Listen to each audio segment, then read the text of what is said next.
کریم علیہ الصلوۃ والسلام کے صحابہ کی حضور سے والہانہ عقیدت اور محبت دیکھیے۔ حضرت ثمامہ بن آسال ایک صحابی ہیں، وہ یمامہ میں رہتے تھے، ان کی طرف سے مکے والوں کو گندم آتی تھی۔ جب انہوں نے اسلام قبول کیا، پتہ چلا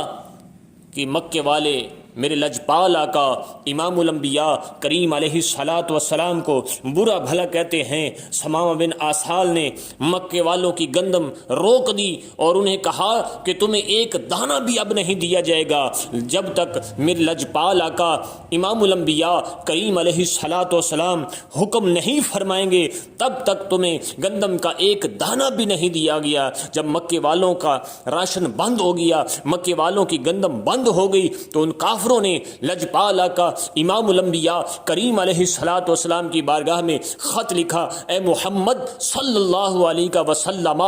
آپ تو رشتوں کو نبھانے کی بات کرتے ہیں، آپ تو رشتے جوڑنے کی بات کرتے ہیں، آپ تو بڑے اخلاق کا درس دیتے ہیں، آپ تو بڑے پیار کا درس دیتے ہیں۔ آپ کے غلام ثمامہ بن آسال نے ہماری گندم روک لی ہے اور ہم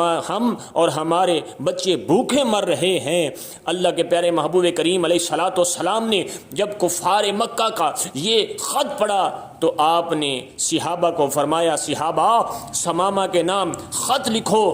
جب اللہ کے محبوب کریم علیہ الصلوۃ والسلام نے خط لکھ کر ثمامہ بن آسال کے نام بھیجا، ثمامہ بن آسال نے اللہ کے پیارے محبوب کریم علیہ الصلوۃ والسلام کا جب مکتوب پڑھا تو اللہ کے پیارے محبوب کریم علیہ الصلوۃ والسلام نے فرمایا، ثمامہ اگرچہ وہ کافر ہیں، مجھے برا بھلا بھی کہتے ہیں، لیکن اس کے باوجود ان کی گندم کو نہ روکا جائے اور اس ترسیل کو جاری کر دیا جائے۔ ثمامہ بن آسال نے جب اللہ کے پیارے محبوب کریم علیہ الصلوۃ والسلام کا مکتوب پڑھا تو آپ نے فوراً مکہ والوں کی گندم کی جو ترسیل تھی وہ جاری کر دی۔ یہ میرے لجپال آقا امام الانبیاء کریم علیہ الصلوۃ والسلام کا اخلاق تھا، یہ اعلیٰ اخلاق تھا جس کو قرآن نے بیان فرمایا ہے، انک لعلی خلق عظیم، اے محبوب آپ کا خلق عظیم